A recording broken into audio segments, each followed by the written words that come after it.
Bueno, pues estamos en este estudio durante estos días y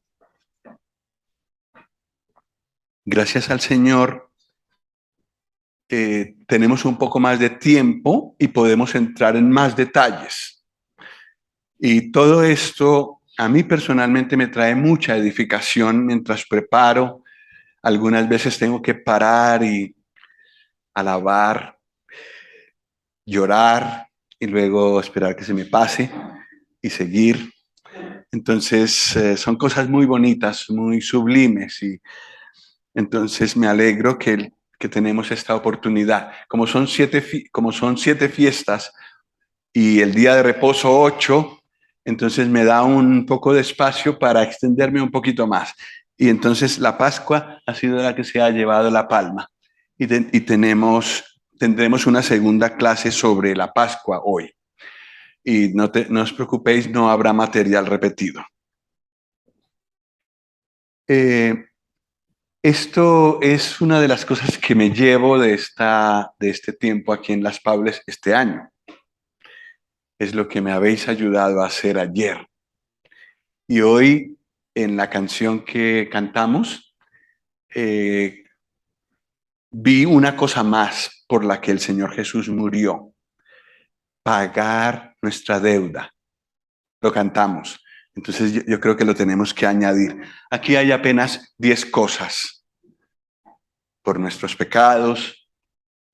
Ay, no sé por qué salió al 6, pero bueno, para obedecer a Dios y traer gloria para Él, que también lo vimos ayer, para darnos reposo permanente, que nos recordó Ana María ayer, para librarnos de la ira de Dios, que nos recordó Pedro ayer, eh, cambió nuestra eternidad.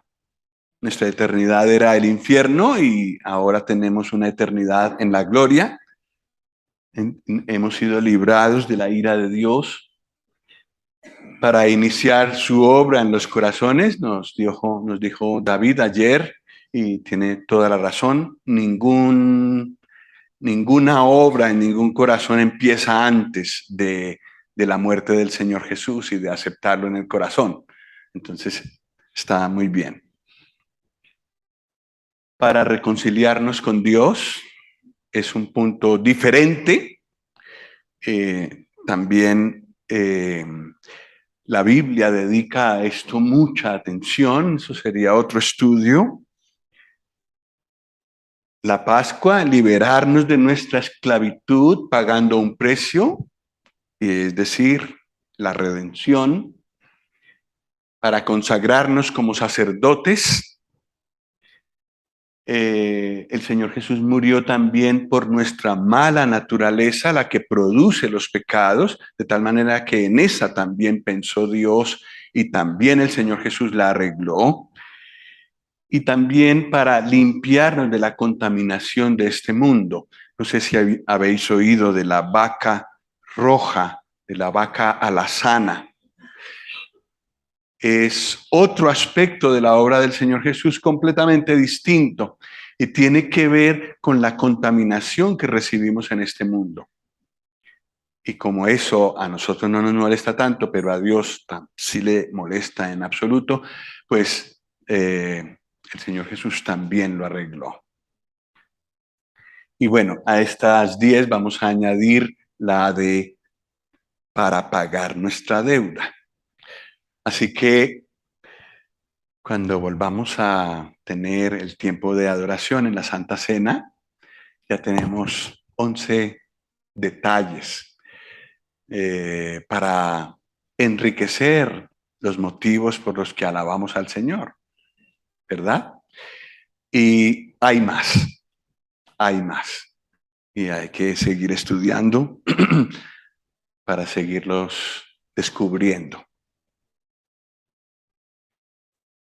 Pues hace unos 5 años, visitando a nuestro hijo en Alemania, nos llevó a su asamblea y un hermano presentó la Pascua. Y esta es su diapositiva inicial, que impresiona mucho, ¿verdad? La Pascua Éxodo 12.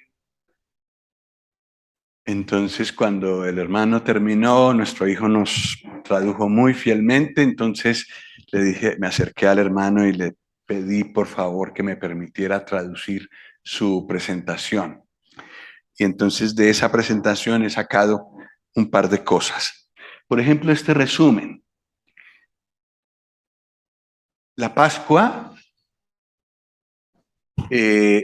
tiene un tiempo fijo, un tiempo prefijado por Dios. Es el día 14 del primer mes de ellos. ¿Cuál es el primer mes del calendario judío? Abib. Abib, ¿verdad? Y corresponde más o menos algunos años a nuestro marzo, algunos años a nuestro abril. Como es un calendario lunar, el lunar y solar, pero los meses judíos, el Señor los inventó así, van con las fases de la luna. Y las fases de la luna son regulares, son muy exactos. Entonces los meses judíos son muy exactos. Pero como también el Señor creó el sol y también creó el tiempo o fijó el tiempo en el que la Tierra da su vuelta alrededor del sol y es preciso 365 días y un cuarto más o menos, pues los judíos también tienen que hacer en su calendario un ajuste y algunos años de ellos tienen un mes más. En vez de tener 12 meses, tienen 13. De tal manera que más o menos cuadran el mes de Abib entre nuestro marzo y nuestro abril. Y cuando nosotros celebramos, o bueno, cuando la Iglesia Católica, que fue la que inventó el calendario litúrgico, señala la Pascua, coincide más o menos con el tiempo en el que los judíos celebran la Pascua de ellos. Pero desde el punto de vista de Dios, que es lo que nos interesa, Él fijó este tiempo, como fijó el tiempo de la luna, fijó el tiempo del sol, también fijó el calendario judío. Y a la Pascua le asignó un tiempo fijo. Y eso para nosotros es muy diciente, porque son ideas de Dios, de nuestro Dios. Un cordero, como vimos, aunque había muchos sacrificados, siempre se habla de el cordero, un cordero, porque señala al Cordero de Dios. Una señal para que el juicio no entre a una casa, y es el untar con sangre los postes y el dintel de la puerta. Había una señal y así el ángel que venía con el juicio de Dios no entraba. Dios es respetuoso con lo que Él ha establecido. Y por eso es que nosotros no corremos peligro, los creyentes, porque Dios es serio y respeta lo que Él ha establecido. Y si nos ha dicho que el que se refugia en el Señor Jesús, el que le recibe en su corazón, tiene vida eterna, tiene vida eterna. Y Dios es el primero en respetar eso que Él ha establecido. Me parece muy bonito eso. Hay seguridad en Él, la seguridad que necesitamos. Hay una comida, en la Pascua hay una comida, forma parte de la celebración. El cordero nada más sacrificado y asado allí no hace mucho, era necesario comerlo. Y el primogénito también, ¿eh? Aquel que estaba amenazado en cada casa de llevar el juicio de la familia, el juicio de Dios sobre la familia, él lo comía, lo hacía suyo. Y después de unas horas ya no estaba más en su estómago, ya formaba parte de su sangre y corría por todo el cuerpo. El Cordero de la Pascua ya hacía parte de su ser. Y es lo que hacemos cuando recibimos al Señor Jesús. No es solamente una oración o una cosa superficial, es una apropiación de Él. Él es mi Salvador. Es por eso que los hijos de los creyentes no les vale tener padres creyentes, por muy espirituales y especiales que sean. Necesitan ellos mismos comer. Ellos mismos necesitan ver para sí mismos la necesidad de un Salvador y hacerlo suyo, no el Dios de sus padres, mi Dios. Pues es necesario comerlo, es necesario apropiarse del Señor Jesús para ser salvo. Empieza desde allí una vida completamente nueva. Una vida, como hemos visto ayer, sin marcha atrás. El enemigo trató, y con los creyentes, el enemigo de nuestras almas también trata de arrebatarnos de lo que ya tenemos, pero no lo logrará jamás. Y cuanto más cerca estemos del Señor, tanto menos vemos esa amenaza. Satanás tiene un estilo muy feo, muy traicionero. Él anda alrededor buscando a quien devorar. No se atreve a ir al centro, ¿eh? Allí tiene todo perdido. Entonces él va alrededor. Los que están más lejos del Señor, esos son sus presas. Es muy traicionero, muy... Pero bueno, eso mismo nos da la clave para nosotros. Si queremos tener mayor victoria, es decir, que la victoria del Señor en nuestras vidas sea más real, pues lo suyo es mantenernos cerca del centro, donde está Él, y muy alejados de la periferia, que es donde Satanás le gusta andar. Ese es un buen consejo para todos los creyentes. Una vida nueva empezó cuando recibimos al Señor Jesús.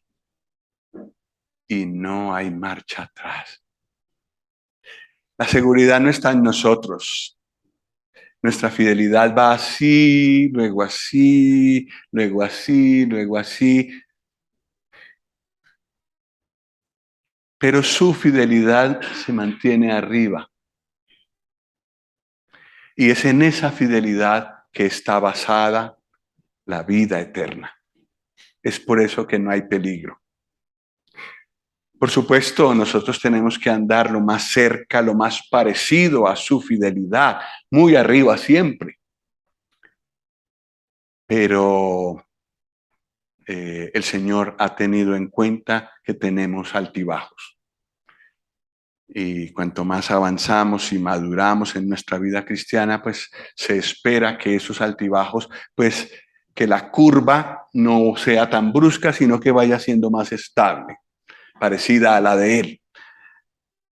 Pero bueno, en todo caso, una vida nueva y eterna cuando hemos entregado, hemos confiado nuestra vida al Señor Jesús. Y así la toma Él. Aunque a veces a mí no me parezca, a Él siempre le parece. Y según eso actúa.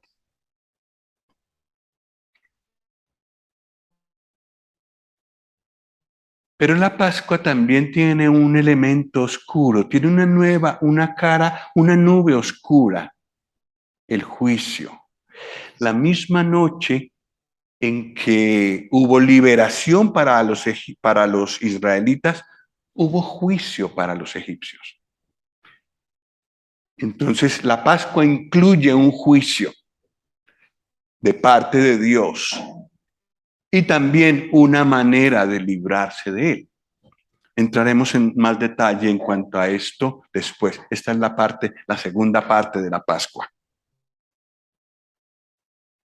Hay luego una fiesta posterior, porque la Pascua el Señor mandó que fuera celebrada durante todas las generaciones. Y efectivamente, este año fue celebrada en Israel por todos los judíos. Lástima que eso mismo revela incredulidad de su parte. Pero los judíos que sin haber aceptado al Señor Jesús han querido seguir siendo fieles a Dios, la siguen celebrando. Y luego también en la Pascua hay una respuesta que la veremos después a la pregunta de nuestros hijos. Un juicio. Entonces, lo que decía antes, la misma noche de liberación de Israel fue la noche del juicio sobre Egipto. Y Egipto quedó aquella noche mermado. Fue atacado en lo más fuerte que tenían, sus primogénitos, las primicias de sus fuerzas, nos dice uno de los salmos. El sacrificio del Señor Jesús también nos muestra que habrá un juicio sobre este mundo. Primero esto. Si nuestra salvación ocurre, la salvación de un creyente actual ocurre no porque Dios perdonó sin más sus pecados o los hizo a un lado o dijo, bueno, hagamos borrón y cuenta nueva. No. La paga del pecado es muerte. Y cada pecado que yo hice merece la muerte. Y si yo he vuelto a hacerlo y vuelto a hacerlo, pues merezco otra vez la muerte y la muerte y la muerte. La paga del pecado es muerte y eso no se puede quitar. Eso permanece como parte de la verdad de Dios, como parte de la luz de Dios. Dios es luz y la luz tiene que denunciar la oscuridad y tiene que denunciar el pecado. Así que nuestra salvación no fue haciendo a un lado el juicio.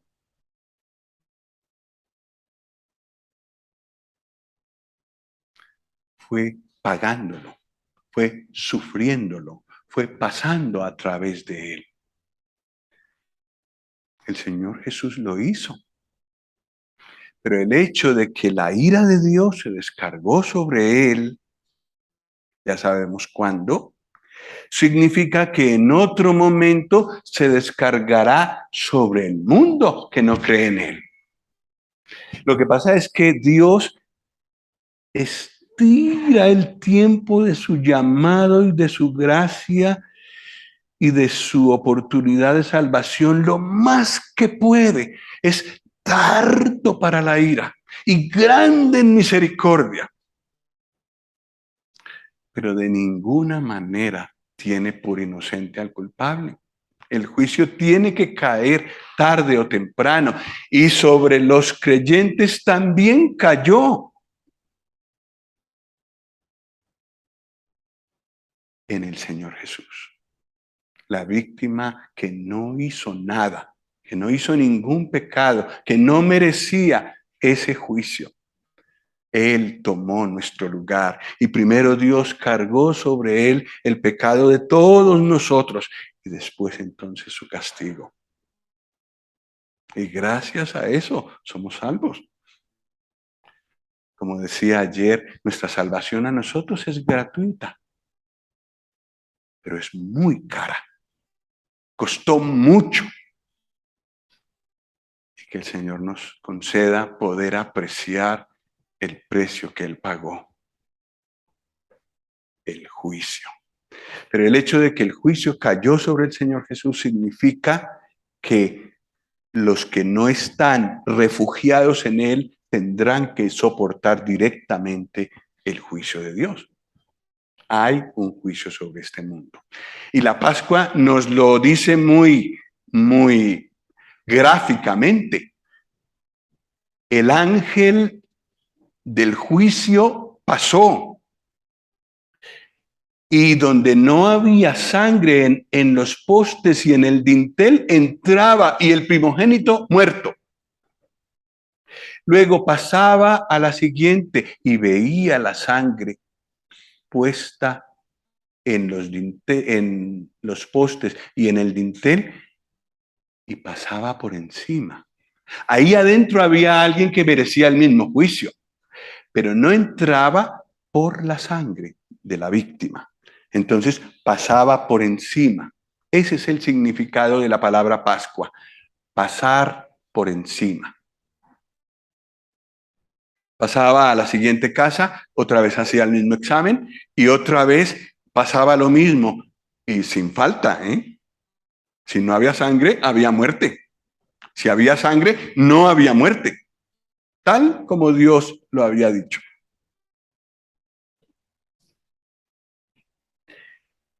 Y una cosa que me ha llamado la atención a mí los últimos años es que en Apocalipsis, que sabéis que es el libro de los juicios, uno de los títulos predominantes del Señor Jesús es el título de el Cordero. Y eso me sacudió mucho. Pero como otras cosas de la Escritura, uno no las creería si no estuvieran escritas. Pues esto está escrito. Vamos a mirarlo un momento en Apocalipsis 6, versículo 15 a 17.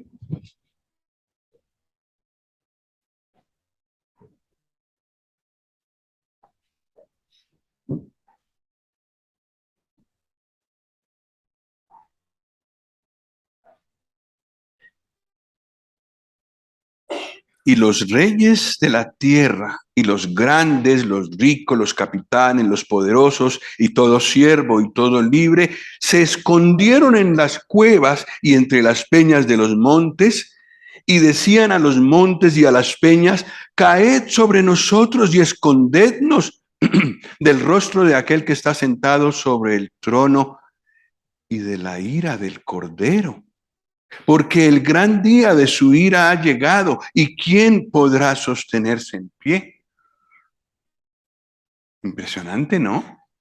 Bueno, impresionante toda la escena, pero el hecho de que llame al Señor Jesús el Cordero, si en la página anterior está siendo alabado en el centro del trono de Dios porque Él ha sido inmolado y con su sangre nos ha redimido para Dios de todo linaje y lengua y pueblo y nación, y nos ha hecho para Dios reyes y sacerdotes y reinaremos sobre la tierra, y hay una alabanza para Él, para el Cordero.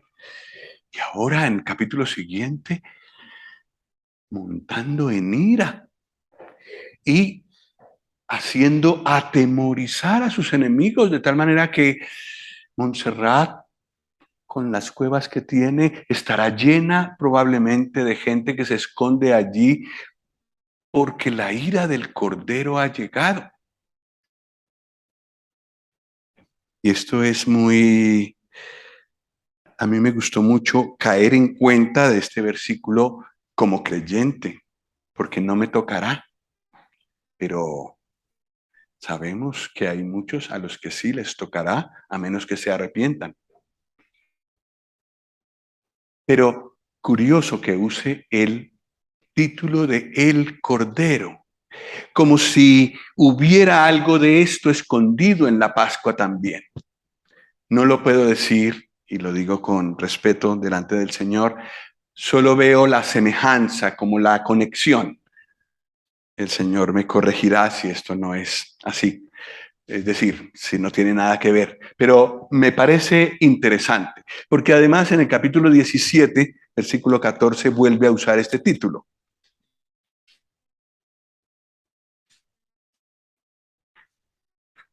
Y dice de la bestia y de los reyes que le entregan el poder a la bestia, versículo 14, pelearán contra el Cordero y el Cordero los vencerá, porque Él es Señor de señores y Rey de reyes, y los que están con Él son llamados y elegidos y fieles.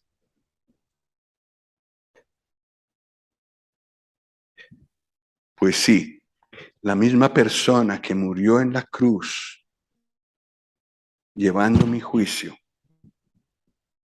es la misma persona a quien Dios ha señalado para traer, para ejecutar su juicio en este mundo. Todo juicio entregó el Padre al Hijo, dice Juan 5. Entonces el encargado de ejecutar el juicio de Dios que vendrá sí o sí sobre este mundo es el Señor Jesucristo, el mismo que murió en la cruz. Y que allí en ese momento se entregó. No era el momento de hacer valer su posición y todo lo que Dios había determinado, toda la autoridad que Dios le había entregado. Era el momento de entregarse, de colaborar con sus verdugos para ser llevado a juicio primero, al juicio más injusto que ha habido, y luego a la cruz. Si Él no hubiera permitido eso, ningún ser humano hubiera podido levantar su mano contra Él. Pero Él lo hizo, porque interesábamos nosotros, nos amaba a nosotros, por eso lo hizo. Y su amor lo llevó a entregarse.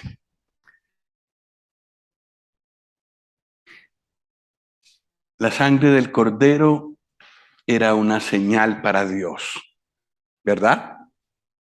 Y Dios la respetaba. Si estaba en las puertas, allí no pasaba nada en esa casa. El Señor dijo, veré la sangre y pasaré de vosotros. Pasaré por encima. No habrá entre vosotros plaga de mortandad cuando hiera la tierra de Egipto. Esto lo leímos ayer en lo que leímos de Éxodo 12. La única manera de estar a salvo del justo juicio de Dios es por la sangre del Señor Jesús. Y qué bueno que Él nos dejó la Santa Cena. Porque es un recordatorio y lo necesitamos.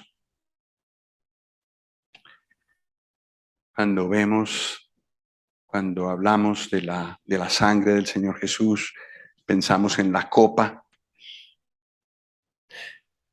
pensamos en esto, el precio que Él pagó por nosotros. Y con que es una celebración conjunta, yo puedo decir, pues la sangre que me limpió a mí, limpió a mi hermano que está aquí al lado, y a mi hermana que está allí, y a mi hermano que está allí. Es un precioso vínculo de comunión, porque además no depende de los simpáticos que seamos unos con otros. Depende de lo que Él hizo. Y eso nadie lo puede quitar. La sangre del Señor Jesús le da todo el valor a mi hermano. Por eso vale tanto. Y por eso es tan grave meterme con mi hermano. Le costó al Señor Jesús su sangre. Bueno, sigamos. Ahora vamos a leer en Éxodo 12.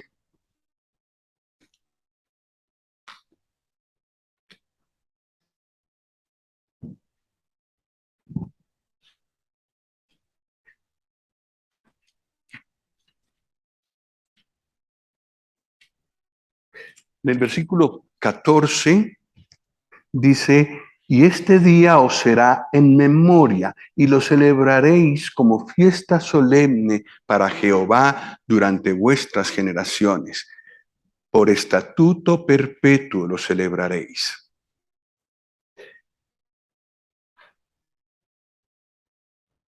¿Por qué?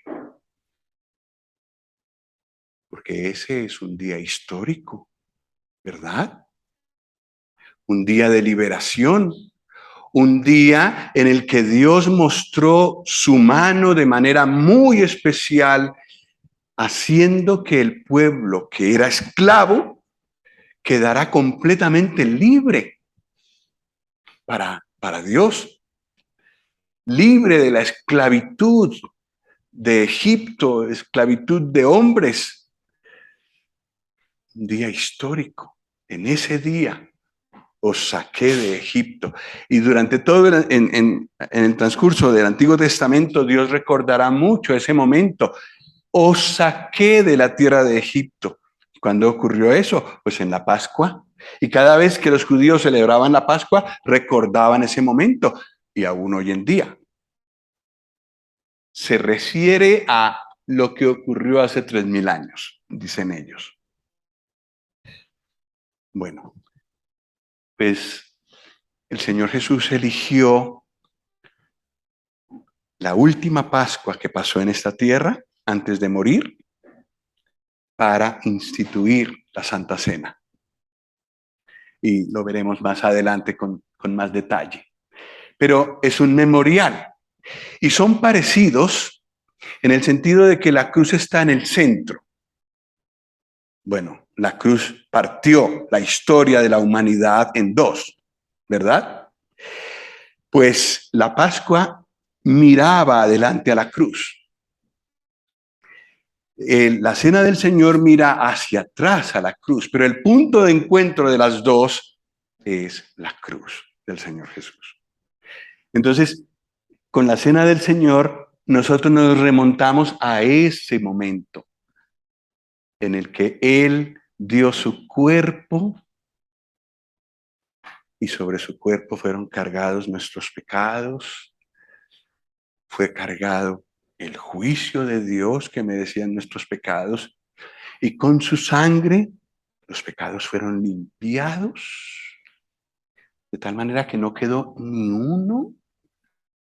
La limpieza fue absoluta, de tal manera que ningún creyente tendrá problemas en entrar al cielo, a la casa del Padre, donde todo es inmaculado y donde no puede entrar nada inmundo.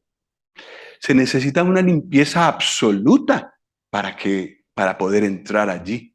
Y esa fue la que logró la sangre del Señor Jesús. Un memorial de su sacrificio y de las consecuencias de todo lo derivado de ese sacrificio. Hemos listado 10 cosas, hoy le hemos añadido una número 11, hay más que podemos seguir añadiendo a esa lista, todo en esa obra de la cruz. Pero eso sí, solo será celebrada hasta que Él venga. Cuando el Señor venga, ya no necesitaremos símbolos, ya lo tendremos a Él. A ver, si tiramos un poco de nuestra imaginación, no será necesario el pan, porque está Él. Probablemente veremos sus heridas. Yo creo, porque cuando Él venga de regreso a reinar y se presente ante los judíos, verán al que traspasaron. Y ellos le preguntarán, ¿qué son esas heridas en tus manos? Entonces debe ser que las tiene. Esto lo veremos allí, entonces no hará falta el pan. Y la sangre que Él vertió está encima del propiciatorio celestial en el tabernáculo que Moisés vio y que le sirvió de modelo para hacer el que Él hizo. Y que sirvió de modelo para el que tiene Alejandro en casa. Allá está el verdadero. Y allí entró el Señor Jesús con su propia sangre. Y allí, en medio de los querubines, está esa sangre. Pues ya no necesitamos más la copa. Será precioso estar allí, ¿verdad? Y contemplarlo a Él. Y que Él nos muestre, nos diga, nos mire todo lo que Él ha pensado, todo lo que Él está pensando hacer con nosotros cuando estemos allí, cuando llegue ese gran día para nosotros y ese gran día para Él, ver a su esposa entera entrar en la casa del Padre. Será maravilloso para su corazón ver el fruto de su obra completo. Ahora, en los versículos 26 y 27, pasamos a otro aspecto.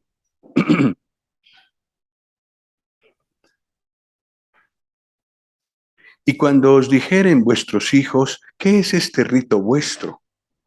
Vosotros responderéis, es la víctima de la Pascua de Jehová, el cual pasó por encima. ¿Veis la expresión? Pasó por encima. Esto es Pascua.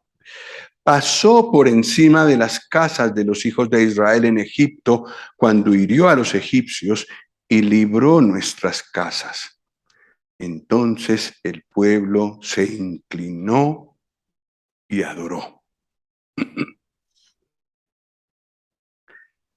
Ante este cuadro que Moisés pinta por palabra del Señor, el pueblo está sobrecogido.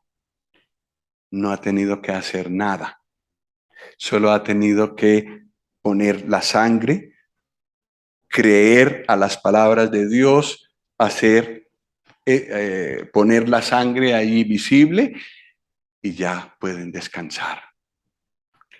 Y cuando Moisés dice, pues esto lo celebraréis por vuestras generaciones, y claro que habrá un momento en que vuestros hijos os preguntarán, ¿qué es esto?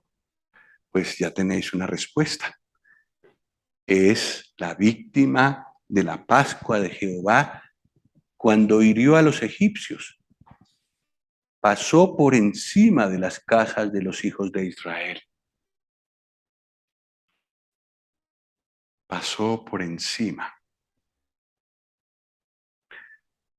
Pues los creyentes también tenemos instrucciones muy claras en la palabra en cuanto a nuestros hijos.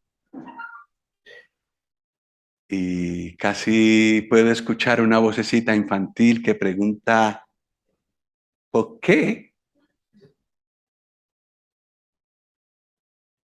Entonces, pues refiriéndose a por qué celebramos la Santa Cena. Entonces, los padres le podrán decir, pues mira, porque el Señor Jesús cargó nuestro juicio en la cruz. ¿Ves que el pan y la copa están separados? El pan y la copa están separados, pues es que hubo muerte, Él tuvo que morir y murió por mis pecados y por los tuyos también. Seguramente el niño dirá, como alguno he oído por ahí decir, ah, vale.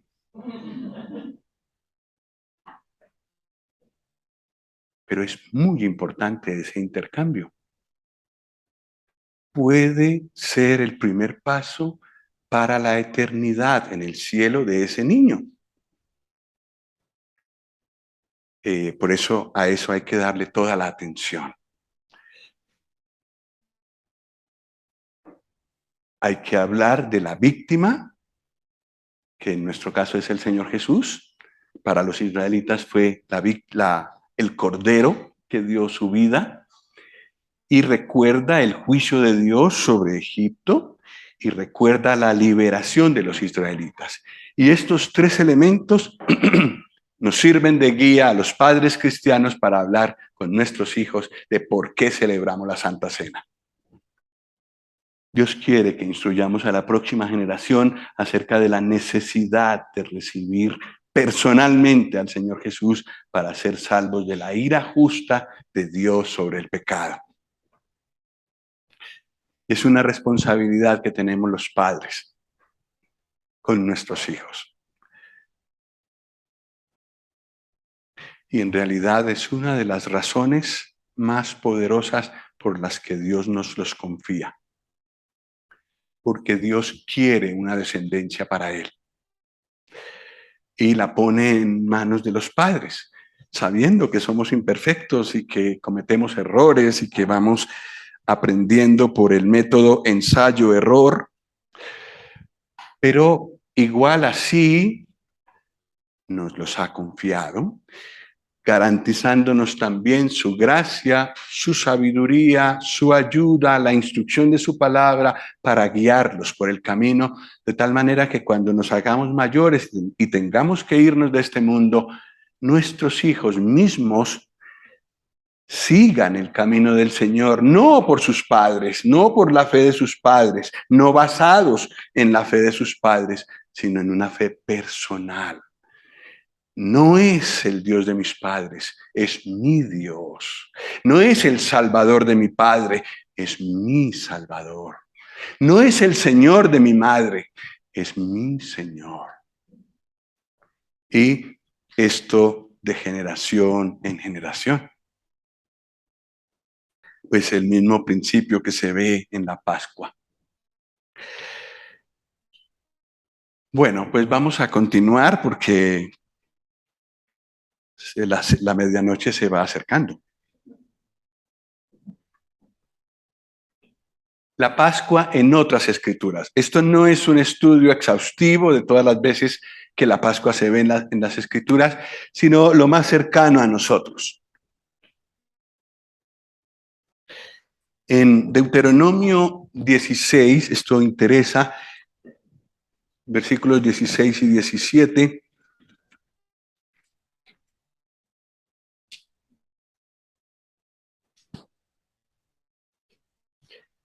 son palabras que Dios mismo dice. Me voy a permitir leer el 16 y voy a pediros que leáis el 17, así tan hermosamente como lo habéis hecho ayer y anteayer. ¿Vale? Empiezo con el 16 y luego seguís con el 17.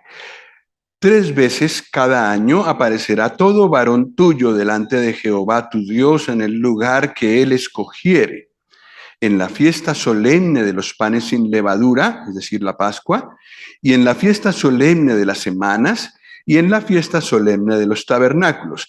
Y ninguno se presentará delante de Jehová con las manos vacías. Cada uno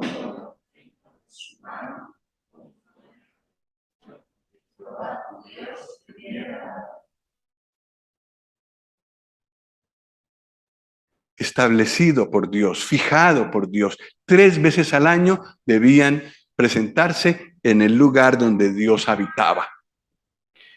Y eso tenía un propósito a largo plazo, como veremos, un significado típico. Y Dios mediante, antes de la medianoche del último viernes que tengamos estudio, veremos el significado profético. 3 veces al año debían celebrar, todo varón, es decir, toda familia, tenía que ir a Jerusalén. Y por eso es que vemos que en la Pascua, cuando el Señor Jesús fue crucificado, había tanta gente en Jerusalén. Y luego, ¿cuándo vuelve a haber tanta gente en Jerusalén? En Pentecostés. ¿Y por qué? Porque Dios había fijado así las cosas, primero para que el sacrificio del Señor Jesús fuera conocido a todo judío. Y para que lo que ocurrió en Pentecostés, que fue el nacimiento de la iglesia, también fuera conocido a todo judío. El enemigo trató de desviar eso y de que el sacrificio del Señor ocurriera en otro momento, pero no pudo. El Señor lo tenía establecido así y así ocurrió. Y así tenía que ocurrir y así ocurrió. En la tercera Pascua de su ministerio, el Señor Jesús dio su vida. Es curioso que el apóstol Juan, si lo observas un poco, se montó su evangelio. No es una palabra muy decorosa la que estoy utilizando, pero organizó su evangelio alrededor de la Pascua. Y entonces, en las ocasiones en las que vemos citadas allí, la Pascua está muy vista en Juan. En Juan capítulo 2, versículo 13, por ejemplo. Juan 2, 13. Esta es la primera Pascua que se menciona en el Evangelio de Juan. Y dice, estaba cerca la Pascua de los judíos. Y subió Jesús a Jerusalén. Y ocurrió lo del templo y los mercaderes. Limpieza del templo en esta primera Pascua. No correspondía con el carácter de Dios. Eso de estar pensando en ganancias, en comercio, eso no correspondía con una celebración que Dios había inventado con otro objetivo muy distinto. El Señor barrió con esos mercaderes del templo. La primera Pascua. La segunda, capítulo 6, versículo 4.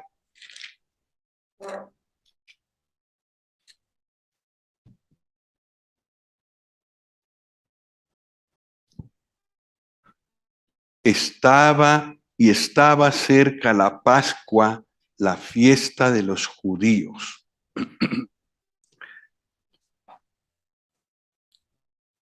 Bueno, primero hagamos caso de esta expresión. ¿Qué dices? ¿Qué dices, Juan? ¿La fiesta de los judíos? Perdona, ¿no has leído Levítico 23 que pone mis fiestas y lo pone Dios? Eran las fiestas de Jehová, cuidado. Juan, inspirado por el Espíritu Santo, dice la fiesta de los judíos. ¿Y por qué lo dice? ¿Habría perdido su esencia? ¿Había dejado de ser una búsqueda de la presencia de Dios para hacer nada más una fiesta, como para reunirse y pasarlo bien y tener un tiempo de vacaciones y subir a Jerusalén a ver cómo estaba este año? Y el templo, pero qué templo, vamos, Herodes, y 46 años se le fueron, mira, y contratando los mejores arquitectos del imperio, mira, y mira cómo brilla cuando el sol está en cierta posición.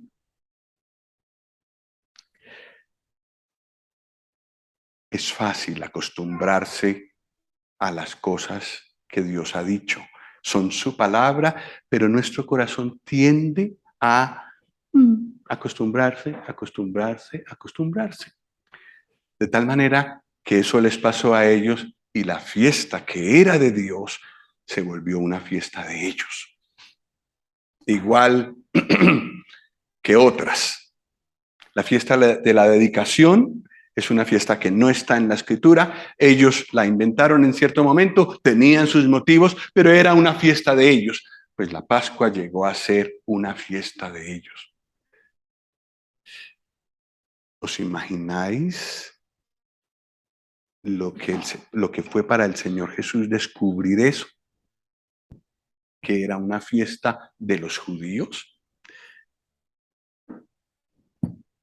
Esta manera de hablar está en otros lugares en Juan, pero es también una advertencia para nosotros. ¿Qué es la Santa Cena para nosotros? Es fácil hacerla un rito. Y en la Iglesia Católica empezó siendo una celebración, pues empezó en el mismo origen, pero nadie piensa que una misa es una fiesta de Dios, es una fiesta de la Iglesia Católica, es un ritual, es una Eucaristía, como le llaman ellos, de ellos, Y nosotros podemos correr ese peligro con la Santa Cena, que sea nada más una cosa que, vale, pues todos los cristianos hacemos. Y entonces, pues lo hacemos. Y ha llegado a ser tan fuerte esto que supe en Holanda que había grupos que jamás la celebran. Claro, no hay nada de utilidad allí, no tienes que hacer nada, solo pensar en el Señor Jesús y su sacrificio, pero no hay nada práctico, nada que te llame a hacer para el Señor, pues para eso lo quitamos y más bien aprovechamos y cantamos un poco más y estudiamos un poco más la escritura y miramos más qué tenemos que hacer para el Señor. Eso es quizás un poco más útil. Y sí, la dejan de celebrar.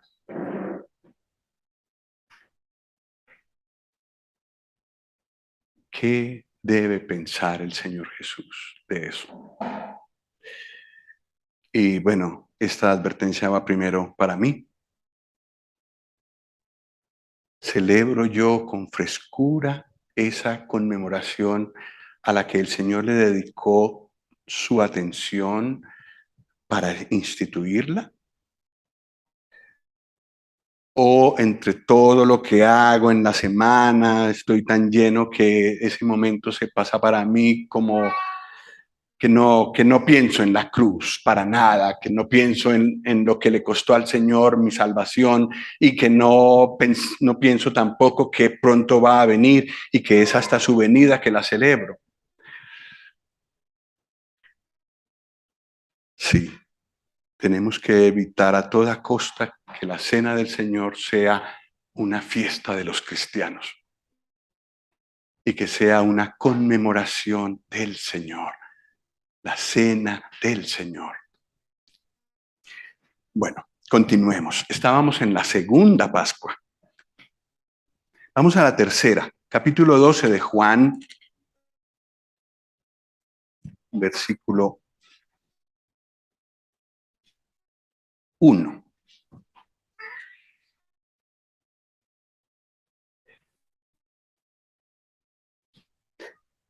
Seis días antes de la Pascua vino Jesús a Betania, donde estaba Lázaro, el que había estado muerto, y a quien había resucitado de los muertos, y le hicieron allí una cena. Marta servía sin quejarse. Lázaro era uno de los que estaban sentados a la mesa con él. Y María tomó una libra de perfume de nardo puro de mucho precio y ungió los pies de Jesús y los enjugó con sus cabellos. Y la casa se llenó del olor del perfume. ¿Una cena en honor a quién? ¿A Lázaro, que había resucitado? No, en honor al que había resucitado a Lázaro. Y fue 6 días antes de la Pascua. Y María, guiada por el Señor, pudo ungir al Señor para su sepultura, que iba a ocurrir 6 días después. Se anticipó a Nicodemo y se anticipó a José de Arimatea.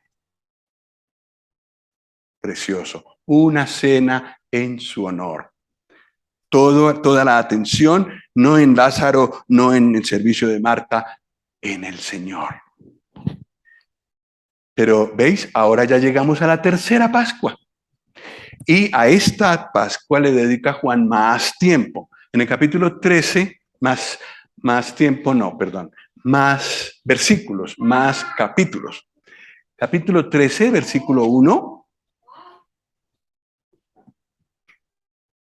Antes de la fiesta de la Pascua, sabiendo Jesús que su hora había llegado para que pasase de este mundo al Padre, como había amado a los suyos que estaban en el mundo, los amó hasta el fin. Otra vez, la fiesta de la Pascua. Y aquí es la tercera, cuando ya el Señor se va a entregar. Entonces ocurre lo de el lavamiento de los pies y el establecimiento de la Santa Cena, que no aparece en Juan, pero que vemos que coincide con otras descripciones de los otros evangelistas. Capítulo 18, versículo 28.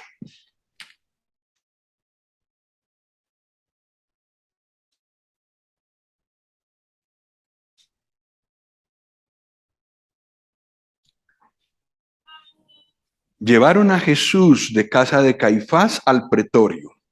Era de mañana y ellos no entraron en el pretorio para no contaminarse y así poder comer la Pascua.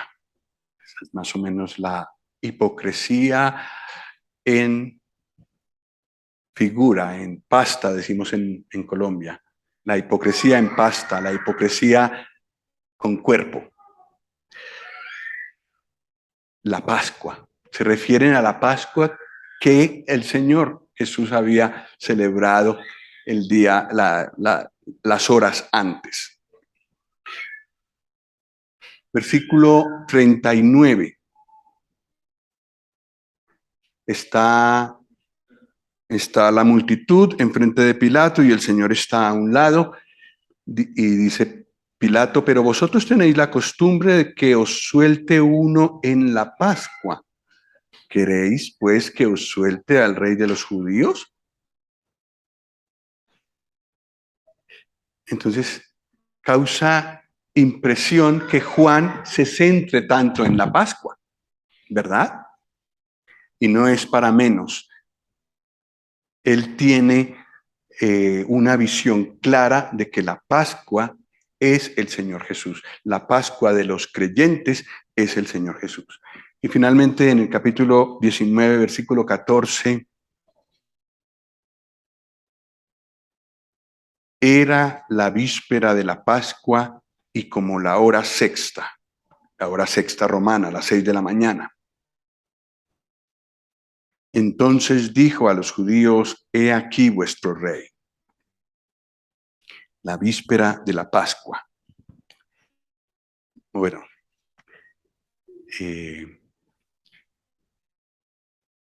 alrededor de la Pascua, de la última Pascua que el Señor pasó en esta tierra, ocurrió todo esto y ocurrió su muerte en la cruz.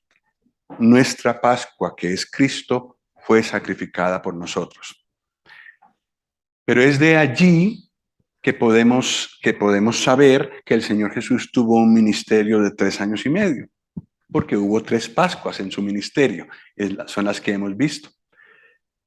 Y tal vez en ningún otro lugar de los evangelistas está tan claro esto. Y son las Pascuas las que muestran el camino, los tiempos. Bueno, sí, llegó a ser la Pascua de los judíos, un ritual muerto, que es lo que nosotros tenemos que evitar que nos suceda. En Mateo 26, estos son datos interesantes que sí nos llevan a alabar a Dios. Mateo 26, versículos 1 al 5. Faltaban 2 días para su crucifixión. Y dice, cuando hubo acabado Jesús todas estas palabras, dijo a sus discípulos, ¿sabéis que dentro de 2 días se celebra la Pascua y el Hijo del Hombre será entregado para ser crucificado? No, sabed, seguramente es una afirmación, que dentro de 2 días se celebra la Pascua y el Hijo del Hombre será entregado para ser crucificado. Entonces los principales sacerdotes, los escribas y los ancianos del pueblo se reunieron en el patio del sumo sacerdote llamado Caifás y tuvieron consejo para prender con engaño a Jesús y matarle. Pero decían, no durante la fiesta para que no se haga alboroto en el pueblo. Estaban reunidos todos los judíos que se podían reunir. Entonces no querían armar un alboroto en esas condiciones. Entonces dejémoslo para después. Pero Dios había dicho que era ahí, cuando estaban presentes todos. Y eso fue lo que ocurrió. Entonces el consejo de ellos acertó en lo que Dios había determinado que acertaran, que era que ellos pusieran su mano sobre el Hijo de Dios y lo crucificaran y lo llevaran a la muerte y lo sepultaran y lo llevaran a la muerte. Lo de el sepulcro fue también cosa de Dios. Pero tenía que morir cuando Dios había dicho. cuando estaba determinado por Dios, de lo cual la Pascua era una muestra, una fotografía, una señal hacia el futuro. Entonces murió el día que sabemos que murió, en medio de la celebración de la Pascua. En Lucas 22 tenemos detalles también muy interesantes en cuanto a la Pascua.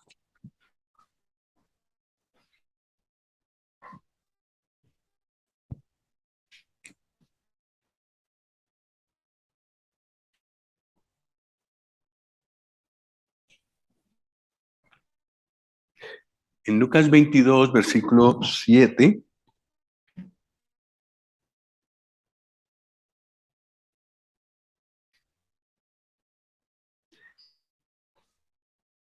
dice, llegó el día de los panes sin levadura en el cual era necesario sacrificar el cordero de la Pascua. Y Jesús envió a Pedro y a Juan diciendo, id, preparadnos la Pascua para que la comamos. Ellos le dijeron, ¿dónde quieres que la preparemos? Él les dijo, he aquí, al entrar en la ciudad, os saldrá al encuentro un hombre que lleva un cántaro de agua. Seguidle hasta la casa donde entrare. Y decida al padre de familia de esa casa, el maestro te dice, ¿dónde está el aposento donde he de comer la Pascua con mis discípulos? Entonces él os mostrará un gran aposento alto ya dispuesto. Preparad allí. Fueron pues y hallaron como les había dicho y prepararon la Pascua.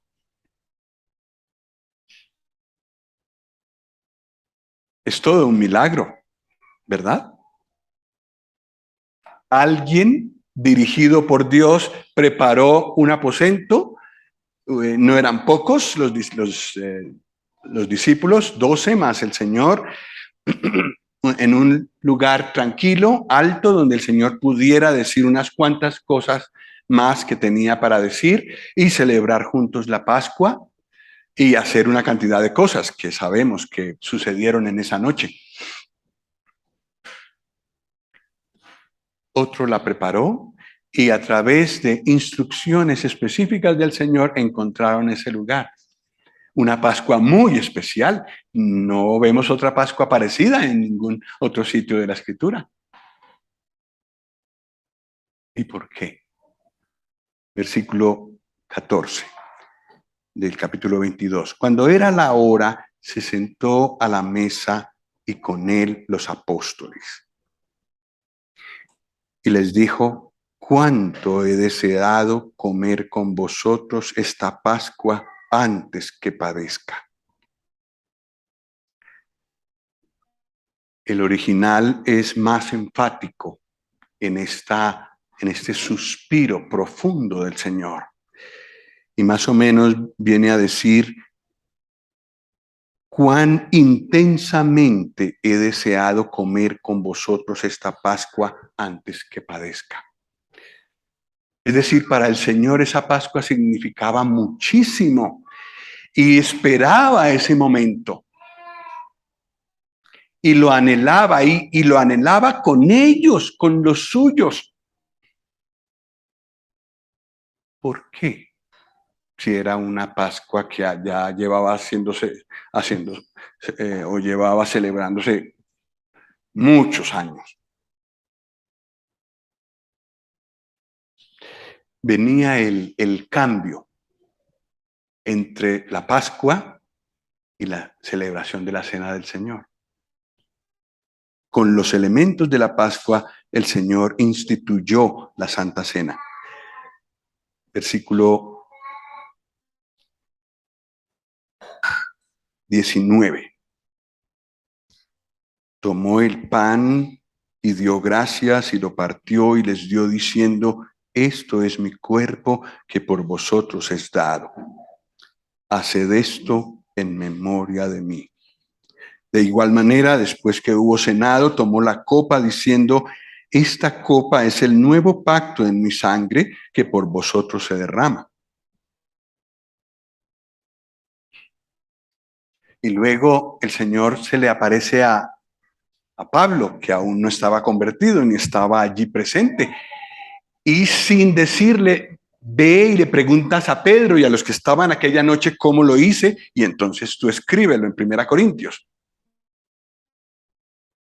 El Señor le dio una revelación aparte, coincidiendo, por supuesto, con lo que había dicho aquí, como mostrando, subrayando lo que para él significa esa celebración.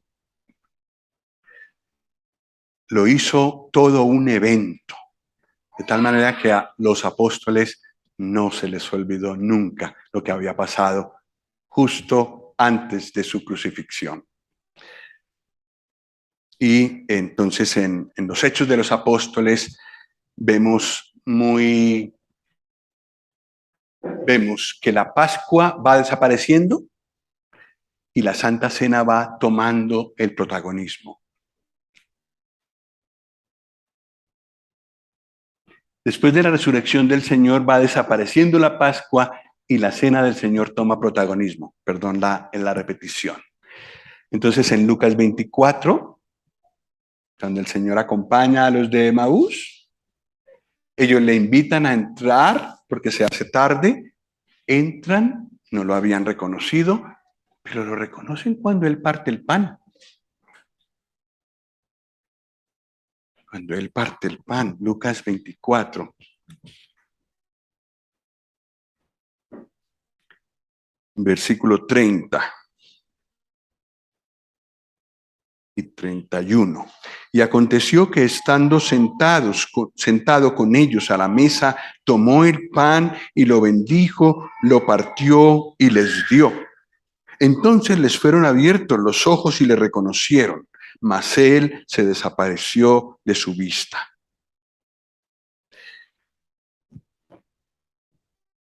Esto ocurrió el domingo de la resurrección y ellos reconocen al Señor justo cuando Él parte el pan. Quizás lo parte con sus manos y sus manos estaban heridas. Puede ser. Después vemos en Juan que Él se les aparece y les muestra sus heridas. Y a Tomás le dice, ven, acércate, palpa. Y no quieres creer, ¿no? Pues palpa, mete tu mano en mi costado. Y no seas incrédulo, sino creyente. Eh, el, digamos, el gesto de partir el pan y de mostrar con estos símbolos el cuerpo y la sangre del Señor va desarrollándose más y más, y en el libro de los Hechos más y más. Aquí están las citas, si las queréis buscar. El partimiento del pan es una palabra que se usa. La cena del Señor la utiliza el apóstol Pablo en 1 Corintios 11. La mesa del Señor la usa Pablo en 1 Corintios 10. Va tomando más protagonismo la cena del Señor y menos la Pascua. La Pascua prácticamente desaparece. Pues ¿para qué más Pascua? Si ya había sido sacrificada la verdadera Pascua. Pues no era necesario ya más. Pero sí era necesario, el Señor juzgó necesario darnos unos elementos que nos ayuden a acordarnos de la cruz, de cuando Él murió y de todas las consecuencias que se desprendieron de allí. Nuestra Pascua, que es Cristo, ya fue sacrificada por nosotros. Este versículo lo hemos leído ayer, ¿no? Pues es un buen versículo para terminar. Nuestra Pascua, que es Cristo, ya fue sacrificada por nosotros. Lo que sigue es celebrar la fiesta. Tal vez esa parte no aparece aquí y sería bueno leerla, y con esto terminamos. 1 Corintios 5, versículo 7 y 8.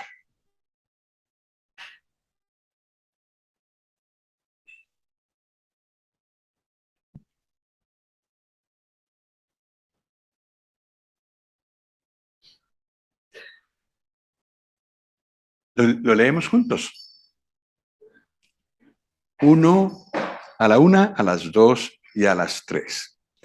Limpiaos pues de la vieja levadura para que seáis nueva masa sin levadura como sois. Porque nuestra Pascua, que es Cristo, ya fue sacrificada por nosotros. Así que celebremos la fiesta no con la vieja levadura, ni con la levadura de malicia y de maldad, sino con panes sin levadura, de sinceridad y de verdad. Después de que la Pascua fue sacrificada, ¿qué nos queda a nosotros hacer? Inclinarnos y adorar. Celebrar la fiesta. Pues que el Señor nos ayude a agradarle en esto.